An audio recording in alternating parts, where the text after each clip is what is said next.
જે લોકો વાહન ખૂબ ઝડપથી અને બેદરકારીથી ચલાવતા હોય કે પછી સ્ટન્ટ કરવાના શોખીન હોય એમને આ વિડીયો ખાસ શેર કરી દેજો, કારણ કે સુપ્રીમ કોર્ટે રિસેન્ટલી એક ચુકાદામાં કહ્યું છે કે જે લોકો આ રીતે વાહન ચલાવે છે એમના પરિવારને વીમાનું વળતર મળી શકે નહીં. ગુજરાત સમાચારના ડિજિટલ પ્લેટફોર્મ્સ પર હું છું મયુર અને આજના વિડીયોમાં આપણે આ ચુકાદા વિશે વાત કરીશું. તો 2014ની એક અકસ્માતની ઘટનામાં NS રવિશા નામના એક વ્યક્તિ એ પોતાના પિતા, બહેન અને ભત્રીજી સાથે કાર લઈને જતા હતા અને એમણે આ દરમિયાન ઘણા બધા નિયમ તોડ્યા હતા અને ઓવર સ્પીડિંગ કર્યું હતું. હાઈવે પર તેમની કારનો અકસ્માત થયો અને આ અકસ્માતમાં એમનું મૃત્યુ થઈ ગયું.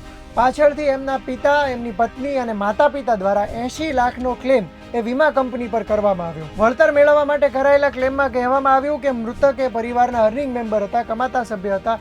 દર મહિને 3 લાખ જેટલી એમની આવક હતી અને એમનાથી પરિવાર ચાલતો હતો. પરિવારે દાવો કર્યો કે ટાયર ફાટવાના કારણે એમની કાર પલટી ખાઈ ગઈ હતી, પરંતુ પોલીસ ચાર્જશીટમાં સામે આવ્યું કે ઓવર સ્પીડિંગ અને બેદરકારી જવાબદાર હતા. તો MACT એટલે કે મોટર એક્સિડન્ટ ક્લેમ ટ્રિબ્યુનલે કહ્યું કે પરિવારને કોઈ વળતર મળશે નહીં, કારણ કે મૃતક છે એ ડ્રાઇવિંગ કરતી વખતે બેદરકારીથી વાહન ચલાવતા હતા, ઓવર સ્પીડિંગ કર્યું હતું અને ઘણા બધા નિયમો પણ તોડ્યા હતા. તેમણે મૃતકને સેલ્ફ ટોટ ફીઝર એટલે કે પોતે પોતાના મૃત્યુ માટે જવાબદાર ગણાવ્યા. આ કેસ પાછળથી હાઈકોર્ટમાં ગયો અને ત્યાર પછીથી સુપ્રીમ કોર્ટમાં પણ ગયો અને સુપ્રીમ કોર્ટે પણ આ જે વર્ડિક્ટ હતો એને માન્ય રાખ્યો. સુપ્રીમ કોર્ટે કહ્યું કે મોટર વ્હીકલ એક્ટનો હેતુ એ નિર્દોષ પીડિતોને મદદ કરવાનો છે. જે લોકો પોતાના જીવને જોખમમાં મૂકે છે એમના પરિવારોને વળતર આપવાનો નથી. મિત્રો, આ કિસ્સો એવા લોકો માટે ચેતવણી રૂપ છે જે લોકો સ્ટન્ટ કરવા માટે કે પછી બેદરકારીના કારણે ઓવર સ્પીડિંગ જેવા ટ્રાફિકના નિયમોનું ઉલ્લંઘન કરતા હોય છે. ઘણી બધી વાર એક ભૂલની સજા એ પાછળથી આખા પરિવારને ભોગવવી પડતી હોય છે. આ વિડીયો તમારા લાગતા વળગતા સાથે ખાસ શેર કરજો અને આ જ પ્રકારની ઇન્ફોર્મેટિવ માહિતી જોવા માટે ગુજરાત સમાચારના ડિજિટલ પ્લેટફોર્મ જોતા રહો.